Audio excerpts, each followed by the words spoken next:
आप देख रहे हैं हिंदराज.com, खबर वही जो आपके लिए सही। आज हम बात करेंगे हाथरस में एक रेप हुआ और इस रेप से पूरे अभी मेन मीडिया में चर्चा का विषय बना है, या आप कह सकते हैं कि मेन मीडिया में तो बना हुआ है पर गोदी मीडिया से दूर है, जो हर वक्त महिला सशक्तिकरण की आवाज उठाने की ढोंग रचती है।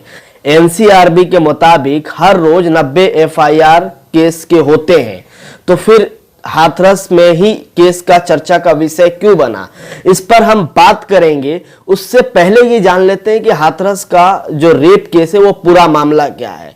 पूरा मामला आपको हम बता दें कि 14 सितंबर को लड़की अपने भाई और अपनी मां के साथ खेत में गई थी घास काटने के लिए।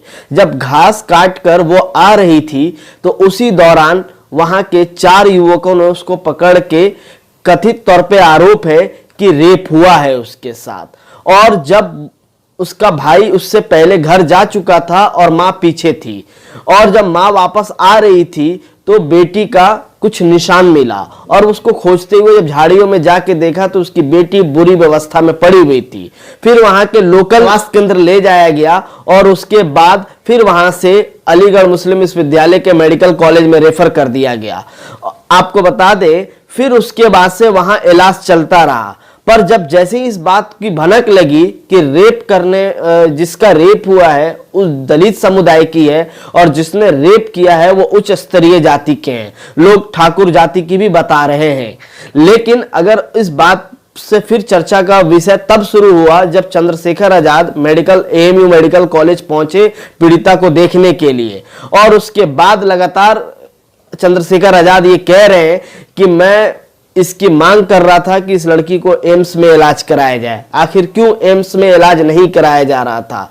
22 तारीख को जब लड़की की तबीयत बिगड़ी तो फिर मेडिकल कॉलेज से दिल्ली रेफर किया गया, दिल्ली में भी सफदरगंज हॉस्पिटल में ले जाया गया। फिर चंद्रशेखर आजाद ने सवाल किया कि सफदरगंज क्यों, दिल्ली के एम्स में क्यों नहीं, डेथ कर जाती है। और फिर मामला यहां से और तूल पकड़ लेता है और फिर चंद्रशेखर आजाद धरना प्रदर्शन वही हॉस्पिटल के बाहर करते हैं और उनकी फिर गिरफ्तारी हो जाती है। घर वालों को मनाया जाता है अंतिम संस्कार के लिए, लेकिन घर वाले ये कहते हैं कि नहीं, पहले वहां पे ले जाएंगे अपने घर, उसके बाद अंतिम संस्कार करेंगे। लेकिन पुलिस लॉ एंड ऑर्डर का हवाला देते हुए रात को 3 बजे सूर्योदय होने से पहले घर वाले को बिना वहां मौजूद अंतिम संस्कार करवा दिया। अगर आप तस्वीर में देखेंगे तो सिर्फ पुलिस वाले मौजूद हैं वहां पे। पहली ऐसी घटना नहीं है। इसी हाथरस के बराबर में अगर अलीगढ़ की बात करें तो 2017 में 2 लोगों का मर्डर हुआ था।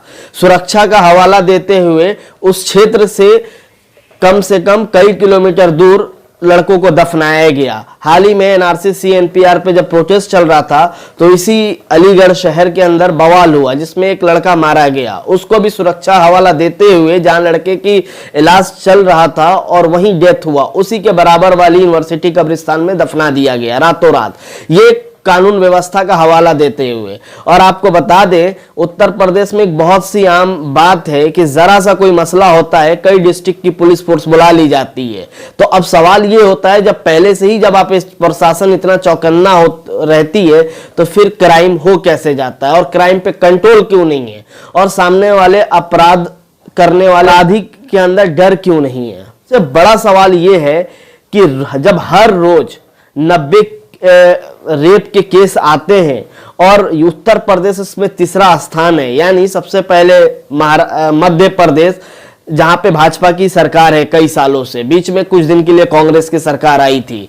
राजस्थान की बात करें उसके बाद फिर उत्तर प्रदेश का नंबर है जहां सबसे ज्यादा रेप के केस होते हैं। एनसीआरबी रिपोर्ट के मुताबिक 4000 के करीब उत्तर प्रदेश में हर साल रेप के केस रजिस्टर्ड होते हैं, जो नहीं होते हैं उनकी बात छोड़ दीजिए। एक सवाल ये आता है कि जब हर साल 4000 केस होते हैं रेप के, रोज 90 केस होते हैं इंडिया के अंदर, यानी बात करें एनसीआरबी डेटा के मुताबिक तो इंडिया के अंदर 4 लाख रेप के केस होते हैं, तो फिर कोई एक केस का किस्सा क्यों हाईलाइट होता है? इसके पीछे की लॉजिक समझिए। केस पर रिसर्च हुआ, पाया गया कि ज्यादातर रेप के केसेस में करीबी रिश्तेदार या खुद के जाति के लोग होते हैं, और जो चर्चा का विषय बनता है वो तब बनता है या तो दूसरे जाति से मामला हो, यानी दलित का रेप हुआ हो किसी अदर जाति के द्वारा, या किसी और जाति का रेप हुआ किसी और जाति के द्वारा, तब फिर ये जातीय लड़ाई बन जाती है रेप के नाम पे।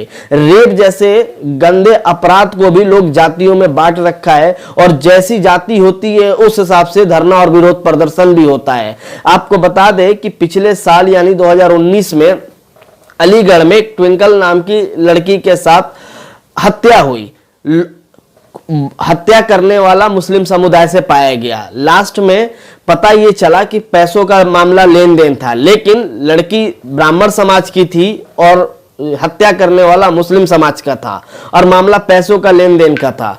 तो इसी को रेप की घटना का दिया गया, और रेप का नहीं, नागपुर से दिल्ली तक सब कुछ हिला के रख दिया था संगठन वालों ने। तो ये बात उसको भी यानी सांप्रदायिक का रंग दे दिया गया। इसी तरह हाथरस के केस में भी है। शायद ये रेप अगर आपसी समुदायों के बीच में होता तो शायद ये इतना मामला तुल नहीं पकड़ता, लेकिन एक दलित और बड़ी जाति के बीच का मामला है, इसलिए ये मामला पकड़ा है। और आप कभी भी कोई भी रेप का केस जो चर्चित है, चाहे हैदराबाद का हो या निर्भया वाला हो, आप उठा के देख ले तो कहीं ना कहीं जाति से दूसरे जाति का मामला होता है तभी बवाल होता है, वरना बहुत से केसेस या तो आपसी रिश्तेदारी में होते हैं या तो जान पहचान वालों में होते हैं, तो उसको दबा दिया जाता है या खुद आपसी मामला समझ के इसको सुलझाने की कोशिश करते हैं। तो सवाल यह है कि जब तक हम अपनी सोच नहीं बदलेंगे तब तक रेप के केस नहीं रुकेंगे। वो इसलिए कि अगर अपने समुदाय की बात है तो दबा दो, दूसरे के समुदाय की बात है तो हाईलाइट कर दो। तो सवाल ये है कि ये समुदायों के बीच की लड़ाई हो गई।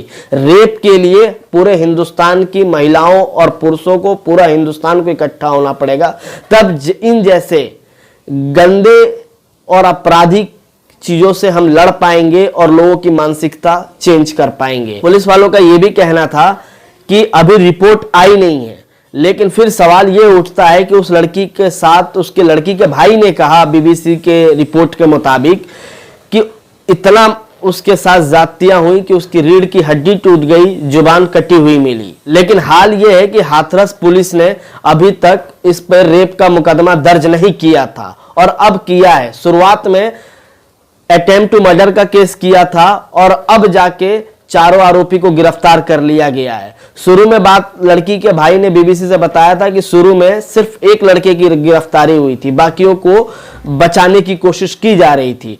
अब देखना यह है कि हाथरस में क्या न्याय सिर्फ इसलिए मिले कि लड़की का जो रेप हुआ वो दलित समुदाय से थी और करने वाला बड़े समुदाय का था, या फिर न्याय इसलिए मिलना चाहिए ताकि हाथरस में आइंदा दोबारा कभी इस तरह की घटना को अंजाम देने वाले कोई अपराधी सोच नहीं सके। आप क्या सोचते हैं आप कमेंट बॉक्स में लिखकर जरूर बताएं और चैनल को सब्सक्राइब करें।